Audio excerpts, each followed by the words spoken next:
theyeshiva.net.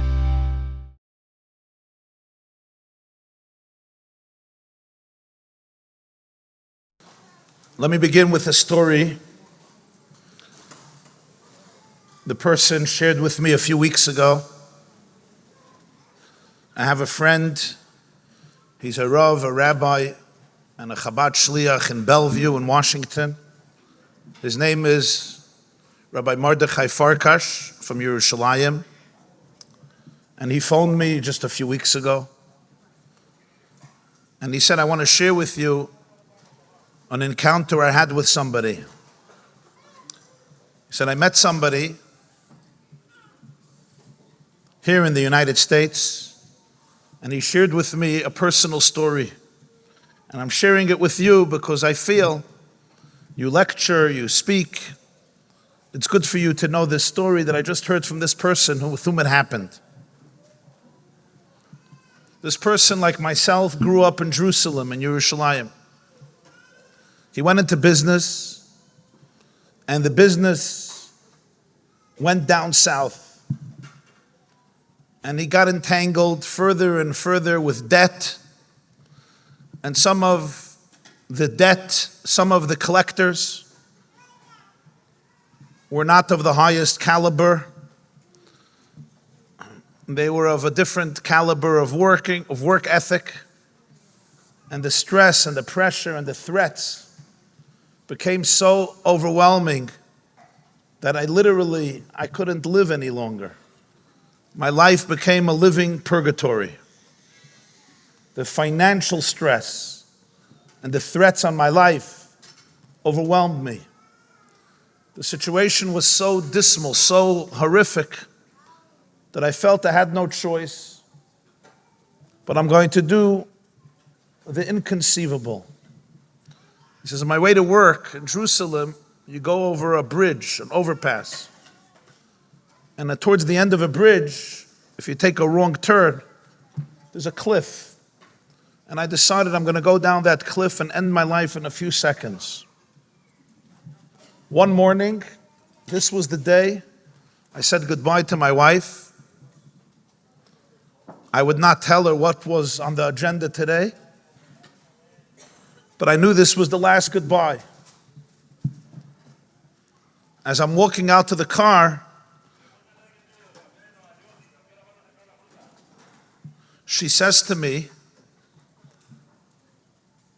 do you mind stopping off at the yeshiva where our son learns and give him this bag? He needed it. He had a son learning in a yeshiva known as the Chabad yeshiva, the yeshiva of Chabad. And the mother wanted to deliver something to him. So he said, I thought to myself, the yeshiva is not on the way. By the time I get to yeshiva, I won't be here anymore. Then I think to myself, my wife is asking me to do something, a favor for my son. Before I take my life, I can do it, no? So he says, sure. He'll go to the yeshiva and he'll kill himself on the way back from the office. He goes to the yeshiva, the Chabad yeshiva. He has this bag. He parks the car. He goes to the door. He rings the bell and knocks on the door. The Mashiachs of the yeshiva, meaning one of the spiritual mentors of the yeshiva, comes out. And he says, is this and this bacher, is this and this yeshiva student available? So he says, yeah, but I would rather not disturb him. He's learning so diligently, I would rather not disturb him. Maybe I could just give him the bag. He says, sure. So he gives him the bag to give the boy, and he says, are you a taxi driver? Or are you by any chance the father of this boy? So he says, I'm the father of this boy. The Mashiach looks at him and says, what merit do you have to have such a child?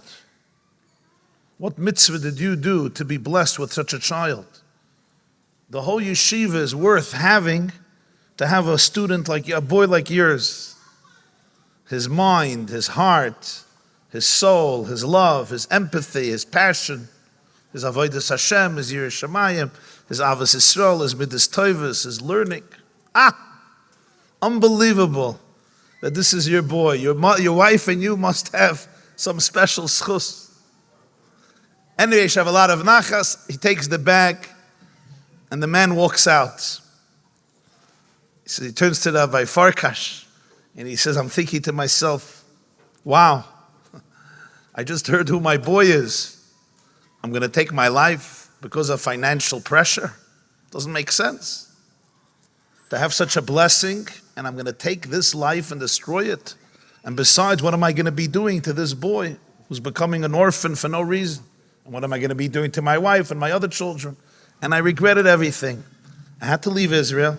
That's why I'm here. That's why he met Rabbi Farkash. But I wanted to share this with you. Here I'm alive and well with all my children. And when he shared this with me, I thought to myself, sometimes in life, I or we become stingy with words, or stingy with warmth, or stingy with emotions. It's not our fault. We sometimes don't realize the power of words, the power of a gesture, the power of a hug, of a compliment, of a warm statement. Imagine this mashgiach, this employee in the yeshiva, could have he ever imagined what he achieved by telling this parent something so nice about the child. He could have never imagined, he probably still doesn't know, unless he'll get a clip which will probably go viral at some point. We have to translate it into Hebrew. He probably would never know if not for this. He'll find out. Never know. Well, he didn't do anything. He told the kid, Father, wow, what a boy you have. I learned from this never to be stingy with words. Never to be stingy with a warm gesture, physical, emotional, spiritual, psychological, to lift up a person. Feedback is critical and vital, even for the humble ones among us. And I know I'm sitting in a room and in the presence of 400 humble people, because nobody thanks you at night for how well you took care of your children and how well you took care of your students. But I think it's important, and it behooves me, and it behooves all of us, first and foremost, to express on behalf of the Jewish people. Since I'm a Jew, so I'm also part of the Jewish people, so I can express it on behalf of the Jewish people. The profound gratitude to each and every person sitting in this room, who I know multitasks with probably hundreds of responsibilities a day, and nonetheless are committed with your heart and with your mind and with your soul to improve, to raise, to educate, to enlighten, to inspire, to elevate, and to infuse your disciples, your pupils, your students, levonecha elu talmidim, your biological and your spiritual children, with connection, with attachment, with dignity, with success academically, with success emotionally. Your work does not go unnoticed, and even if we often, and we should all be open to critique in order to grow and challenge ourselves, it behooves me just to say those two words, thank you. Thank you to each and every one of you. Thank you.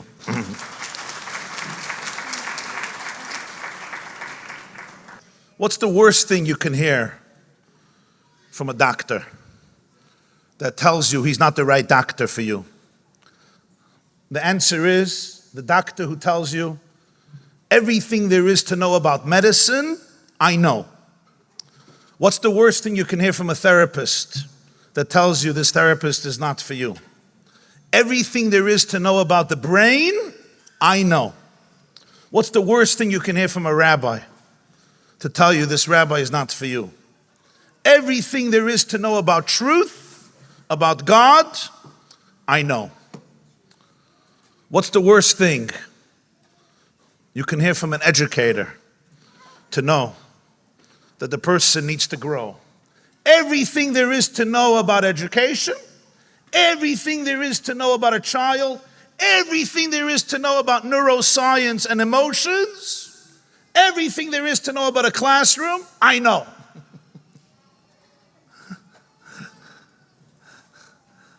Those rabbis, those therapists, those doctors,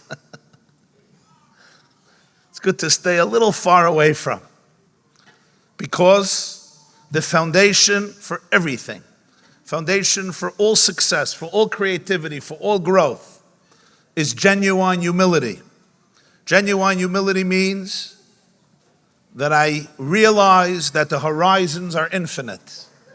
And therefore, as awesome a job I did, I always have the ability to be able to open myself up and transcend smugness, complacency, and inner contentment that breeds paralysis. I don't mean inner contentment that breeds motivation and creativity, what we call sipuk nafshi.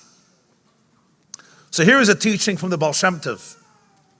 And I want to share with you today 3 points that I think they stimulate me, they inspire me, and I hope they can inspire us as well, or some of us.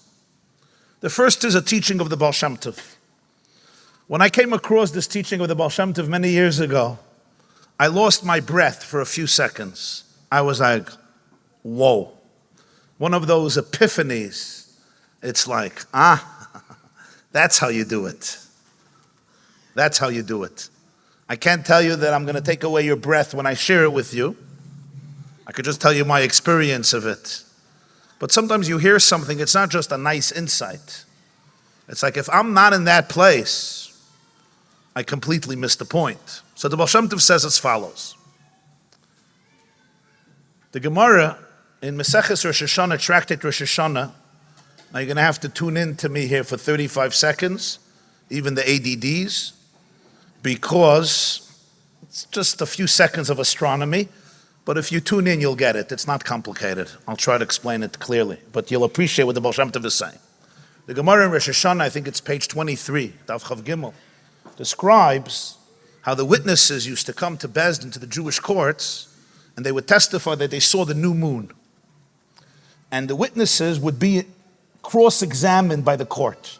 Because sometimes people would lie. They could say, we saw the new moon. It wasn't a new moon. Maybe they made a mistake. Maybe they did it maliciously. And Rosh Chodesh would be the wrong day. So they will always examine the witnesses very, very thoroughly. So the Gemara goes through a series of questions they would ask the witnesses. One of the questions was, in the beginning of the month, what we call Rosh Chodesh, the head of the month, you see only a little sliver of the moon, right? We call it the crescent, that little sliver of the moon. And they would ask the following question. Was the sliver of the moon facing the sun, or was the hollow part facing the sun? The empty part. Which part was facing the sun? And if they said that the hollow part was facing the sun, we know they're lying. Why? Because the part that's facing the sun is not dark. The part that's facing the sun is always bright. So that little sliver of the moon, obviously, it's the sliver that's luminescent that's facing the sun. Whoops. In fact, if I'm not mistaken, I once heard from Uncle Yossi, Rabbi Yosef Goldstein, Zecharna Levracha, that in one of the records, you remember the records? I don't know, those of us who grew up with Uncle Yossi's records, I think he had a record with Avram Avinu looking at the moon at night. And he showed it to the Rebbe, and the Rebbe caught this mistake. He said, astronomically, you got this wrong. Because, it's sometimes nicer to have that, the sun facing the larger part of the moon. He says, astronomically, it's not possible. In fact, the witness would be caught as being a liar, because it's impossible. But the way the Gemara puts it is very beautifully. It's really basic astronomy, but the Gemara puts it poetically. Amar Rabbi Yochanan. The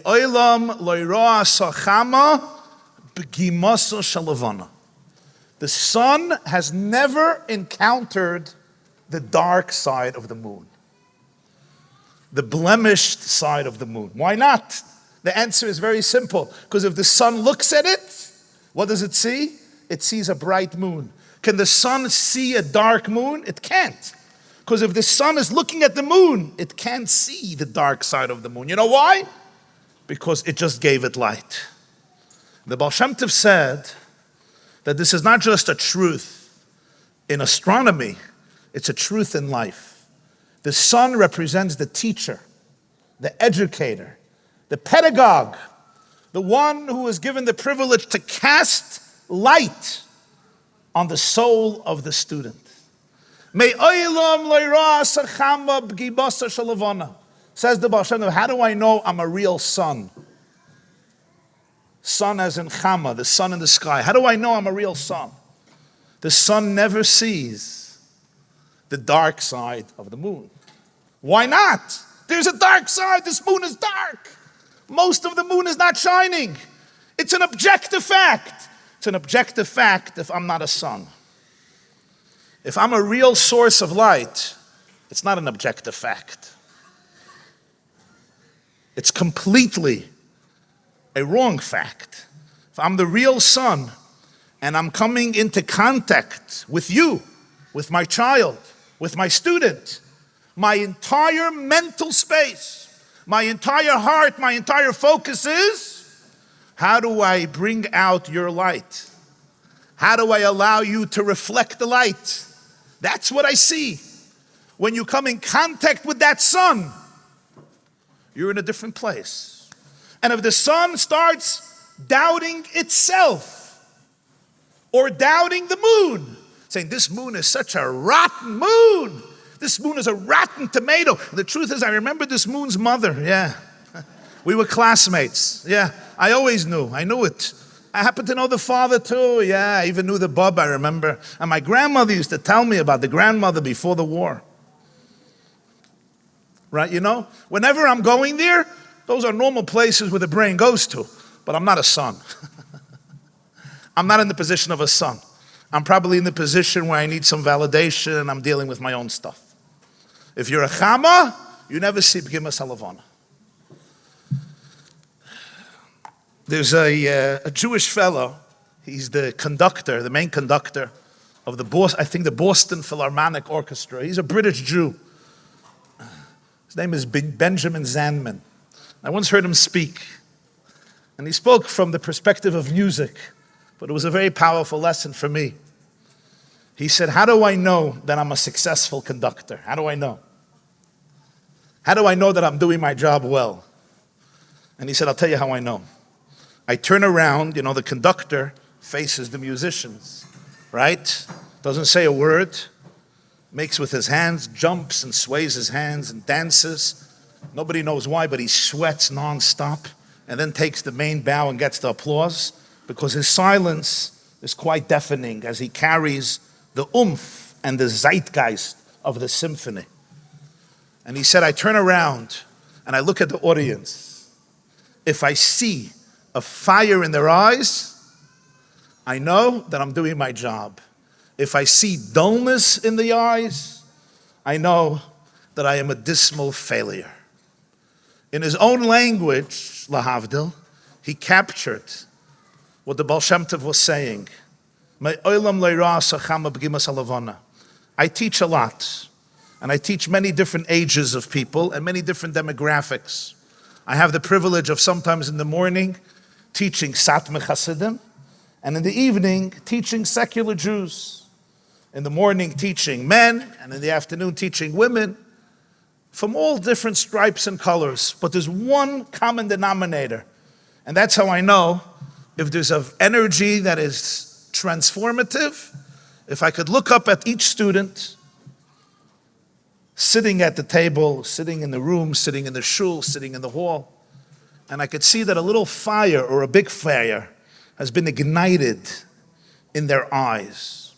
Then I know that I had the privilege of that moment, at that moment of being the Chama, who when the Chama, the sun, comes in contact with the moon, just brings out their light. If this is true with adults, it's probably true 1,000,000 times this way with children.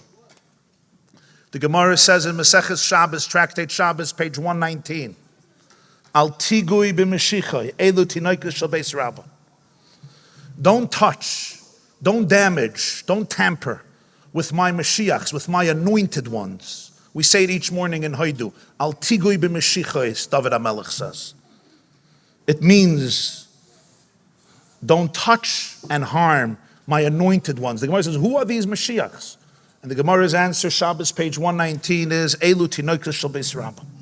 These are our children in our homes, our children in our schools, our children in our communities and in our classrooms. Why are they called Mashiachs? I mean, one Jew is going to be Mashiach. I have to tell you this cute one. Rabbi Adin Steinsaltz, Rabbi Adin Even Yisrael, who passed away not long ago, was a brilliant man, and he was also very funny.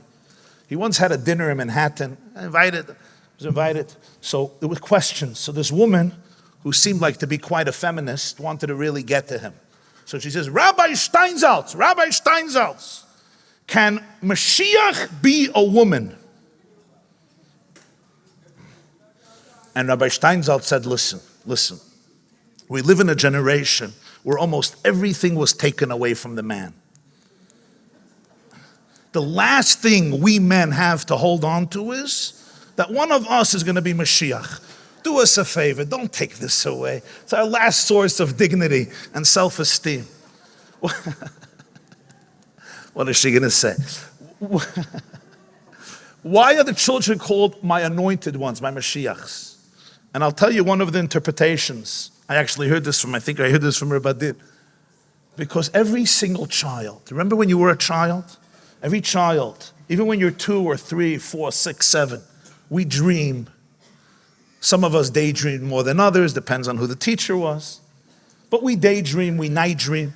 And in every child's heart, there is that feeling that I can change the world. I can affect the world. I can bring redemption to the world. Either I am Mashiach or I'll bring Mashiach. Al tigoi b'Mashiachoi. Never ever am I allowed to snuff out that emancipated spirit of the child. That fire in the eyes that every child was given by the Ribbono Shel Olam, because they have an infinite soul and a body that is priceless and divine. Al tigoi b'Mashiachoi, never am I allowed to say something or do something that extinguishes that flame, that passion. On the contrary, when the moon comes in contact with the sun, suddenly the moon starts dancing. Suddenly the moon comes to life. Suddenly the moon says, I'm not dark anymore. I'm a source of light. I'm a source of inspiration. In fact, the Jewish calendar is all based on my light. The Rosh Chodesh of Jewish consciousness, Shehem Hasidim Lis Chadash K'moisa, and the Yom Tov that was given especially to the women, Rosh Chodesh. It's all because of the light of the moon, not even the light of the sun, which we know is a reflection of the light of the sun. That's the first teaching with which I want to challenge myself every day as a teacher, as an educator, as a pedagogue, as a parent, as a grandparent. Teaching number 2. The Baal HaGeula, whose birthday was celebrated yesterday and whose Chag HaGeula is celebrated today as well, the Rebbe Rayatz, the 6th Lubavitcher Rebbe, whose name I'm privileged to carry as well, Yosef Yitzchak, tells a story in one of his talks about a boy who came to learn in the city of Lubavitch in Temchet Mimim. He doesn't say a name. Legend has it that he was describing a bacher whose name was Rabbi Avram Ella Plotkin, Zechariah Levracha. He doesn't say that in the talk. A whole story about matzah, how he baked matzah, and how he was responsible for the baking of the matzah, and how the physical labor was so beneficial for him because of the exercise and the oxygen and moving around his body, and the schlepping was just unbelievably emotionally healthy for him. And this was his father's idea, that he should run the baking of the matzah that year, Pesach in Lubavitch. In the middle of the talk, the Rebbe Rayatz conveys the following statement. Because the words are so precious, I'm going to say it in Yiddish, and then I'll translate it verbatim, or almost verbatim. And he says as follows: Oifir Yesoidus is the yeshiva Temchet Mimim in Lubavitch geboit given. The yeshiva, the school, the flagship school of Lubavitch, Temchet Mimim, that was built by the Rebbe Rashab and by the Rebbe Rayatz in 1897, Tafresh Nun Zayin. He says it was built on 4 foundations. Now, here would be an interesting experiment. If we would stop here and everybody would write down on a piece of paper, you could do that. What do you think are the 4 foundations that the yeshiva Temchet Mimim Lubavitch were constructed upon. What were those 4 foundations? Think to yourself right now, if you had to articulate the 4 Yesodis, the 4 foundations. Remember, foundations are not the first floor, the second floor. It's under everything. Without a foundation, you have nothing. No ceilings, no beams, no classrooms, no roofs, nothing. The foundation is what lay under everything. We know a binyan, a foundation without a yesod, Chalila crumbles. What are these 4 foundations? Foundations are constants. Foundations are not 12 hours a day in the spring, in the summer, in the winter, when I'm in a good mood, when I'm not in a good mood, when I'm feeling well, when I'm not feeling so well, when I'm inspired. Foundations are always. If the foundations are not there, we have a serious problem. What are the 4 foundations? How would you define them? Or if I asked you tomorrow to build a school, what would be your 4 foundations that you would communicate to every supporter, to every teacher, to every principal, to every single pedagogue? So let me tell you the 4 foundations that the Rebbe Rayatz describes. And he says, Emes, Ahava, Getreigkeit, Ibegegebenkeit. The 4 foundations are truth, authenticity, integrity, emes, number 1. Number 2, love, affection, ava. Number 3, Getreigkeit, loyalty. Number 4, Ibegegebenkeit, dedication. If somebody didn't understand yet what he meant, the Rebbe decided to explain his words. And he said, the Talmid HaYeshiva hat sich gerechnet wie a Kind. The student in our yeshiva experienced himself as a child. In other words, he felt that we viewed this young man, or young woman, in this case, young man, as a child. We saw him that way. He saw himself that way. He saw us that way. Der Ave von den Talmidim einer zum anderen ist gewesen zu bewundern. Die Getreigkeit und Übergegebenkeit von den Talmidim zu den Führer und von den Führer zu den Talmidim ist gewesen in vollen Sinn von Wort. The love that we had for every student and the love they therefore had for each other. The loyalty and dedication we had to them and they had to us, to the leadership, was full. It was absolutely complete. It was unwavering. And he says, it was only because of these foundations that we produced the fruits that our yeshiva produced. May God bless all of our alumni, all of our graduates. Now this wasn't said in 2022. This Sikha, Likutei Deburim, page Chelik Aleph Beis, page 246. Whoever wants to look it up. 246 in the old Likutei Deburim's Aleph Beis. I think there's a new edition, so maybe the page number's changed. But this is the old version. Likutei Deburim Aleph Beis, page 246. The whole beautiful story about the matzah. In middle he says this. This was shared in the 1930s. It's a long time ago. As the foundations of the yeshiva. Oh, thank you. Thank you. A großen Dank. What does he mean? I'll be honest with you. I did this experiment with myself. Before I read the foundations, I wanted to know what I think the foundations are. And I had 2 different ones. 2 of them I got right, 2 of them I got wrong. I had 2 different ones. I had one, discipline, mashma'as, and I had another one, Yireh Shamayim. Right? I see a lot of women are nodding, of course. Of course. And discipline, I didn't do it as first, but some would even do it as first. And then I'm like, why doesn't he have that as a foundation? And then I realized, because the Rabbeim, really like all real pedagogues understand, those who are not just technical, not only people who are technically involved in a work, but those who feel the depth of a person and who understand the depth of a person know that if my student doesn't feel the trust, if my student doesn't feel safe, secure, soothed, seen, connected, attached, or if my student doesn't feel the authenticity, the emes, if there's any sense and suspicion that there is manipulation, exploitation, cover-ups, things that I'm not really ready to address, maybe because I have never dealt with it, if there's any compromise on truth, or if I don't feel that you really love me, you're crazy about me, you're my biggest fan, you cherish me, and your loyalty and your dedication, then the discipline at best, will get me to do something, but it won't mold me into the moon. Pnei Yehoshua kipnei levana, pnei Moshe kipnei chama. Mold me into a genuine source of light. So Yireh Shamayim, Mashmas, the Yesodus of Yiddishkeit and of Chassidus, he didn't put into the foundations.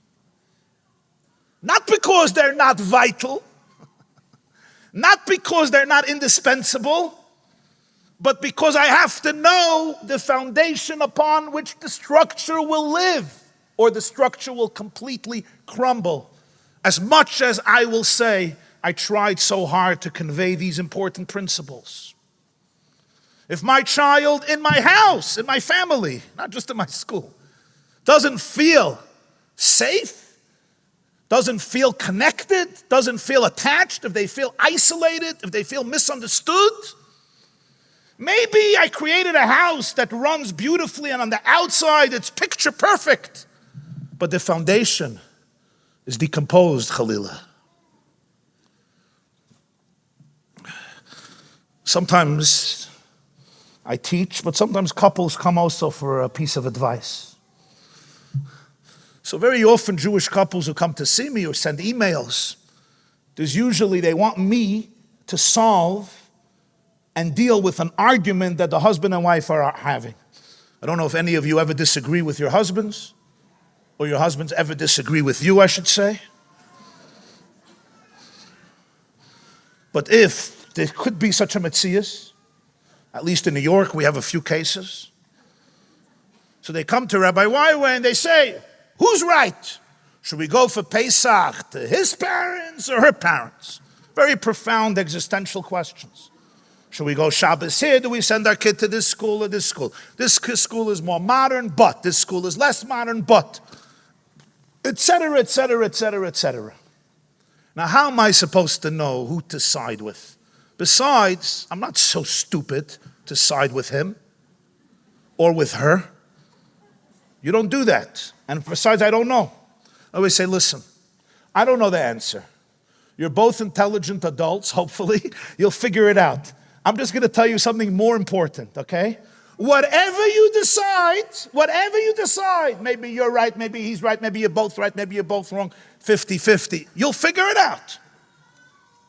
Whatever you decide, here's something much more important. Make sure that after that decision is made and this argument is over, your relationship is intact and was not damaged. Because that is what matters. Will you go Pesach between you and me? Okay. Here they eat chocolate, here they don't eat chocolate. Here you still squeeze oranges, and here it's like, no way. We're done. Here you check the salt, and here you cook the sugar, and here you like, what's for pizza, for chalamayat? I got it. We know about Pesach trauma. We know.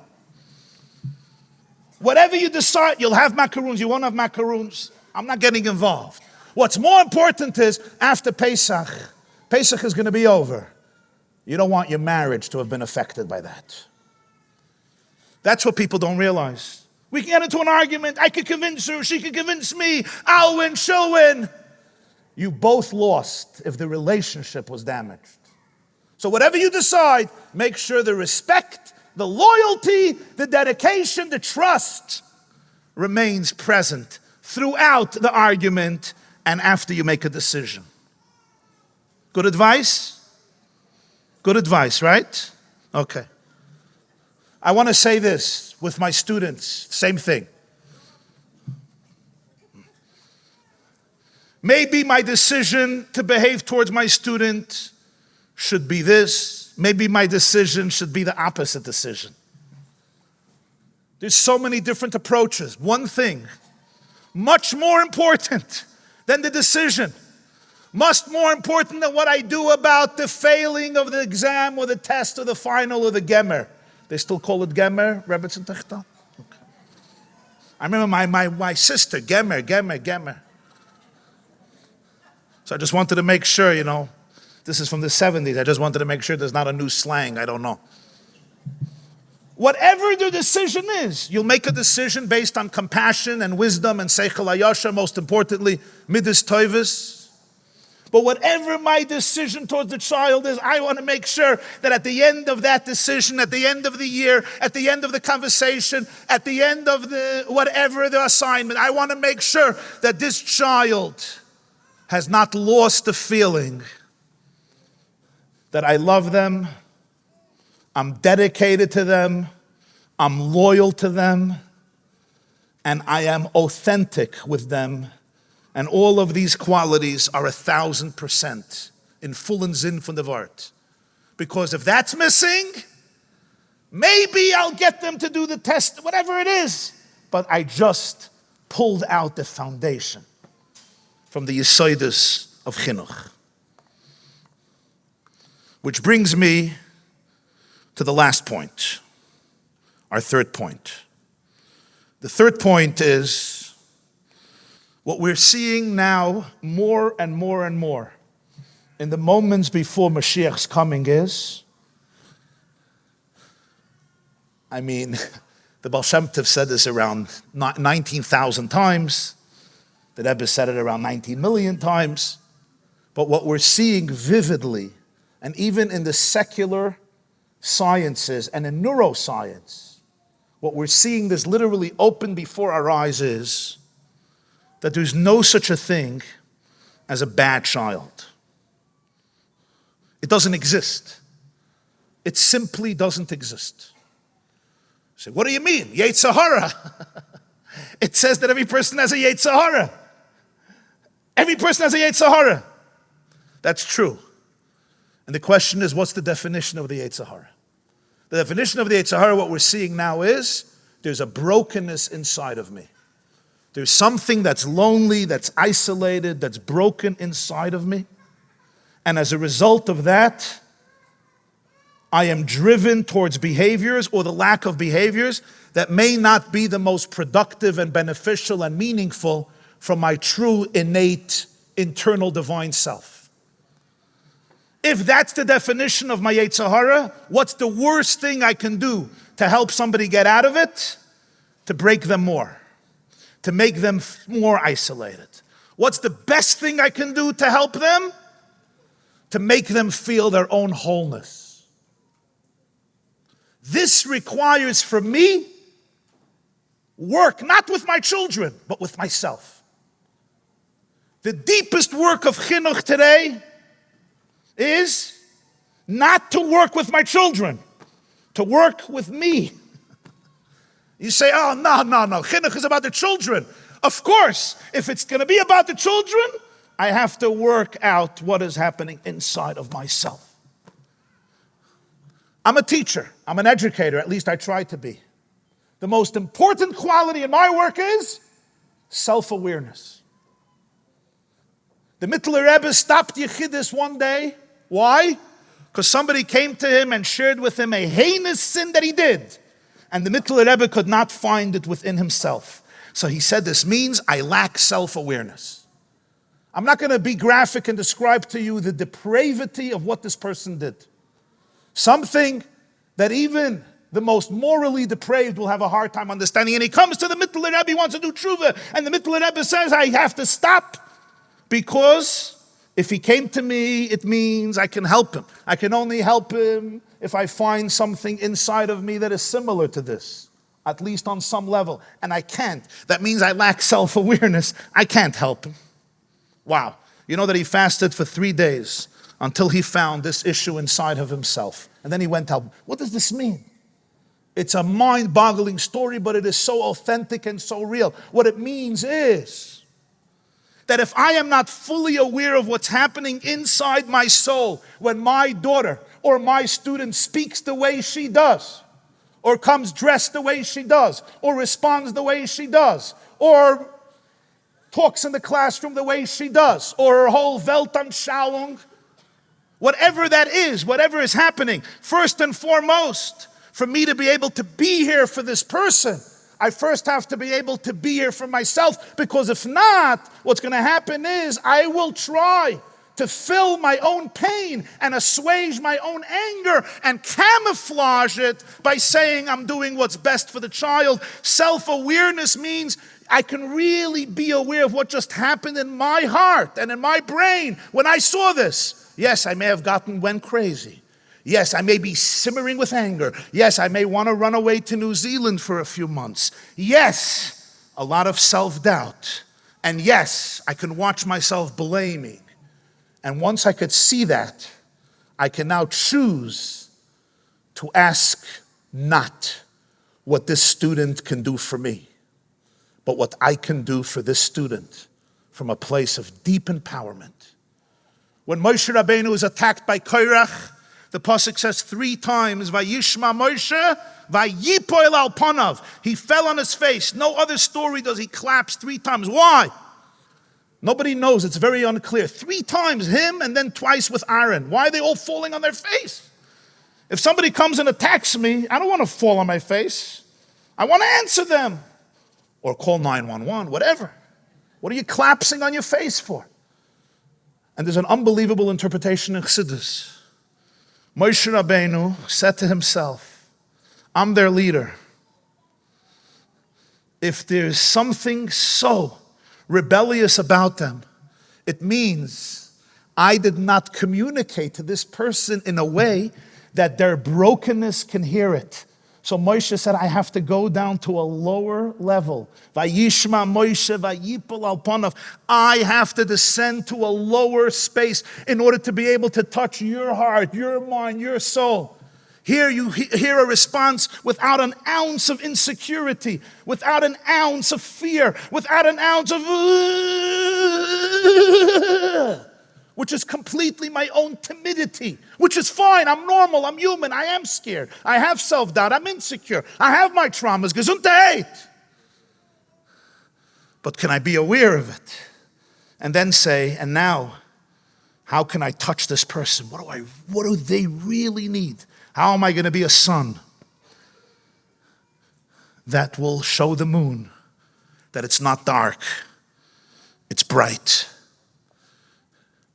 And when I can do that, I will see that that definition, that statement, this child is really bad, this child is really, really, really this, is based simply on a lack of awareness of what a soul is, of what a person is.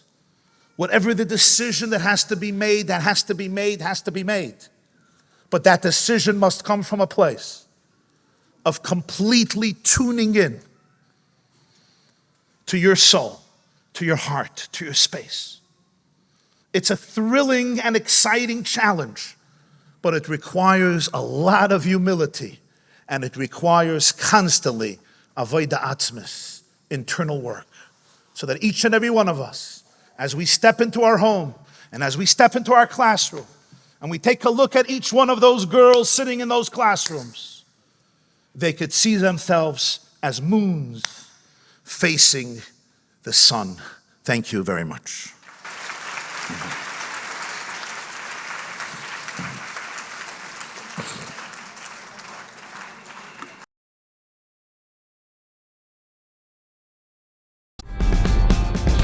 This class is brought to you by theyeshiva.net. Please help us continue the classes. Make even a small contribution at www.theyeshiva.net/donate.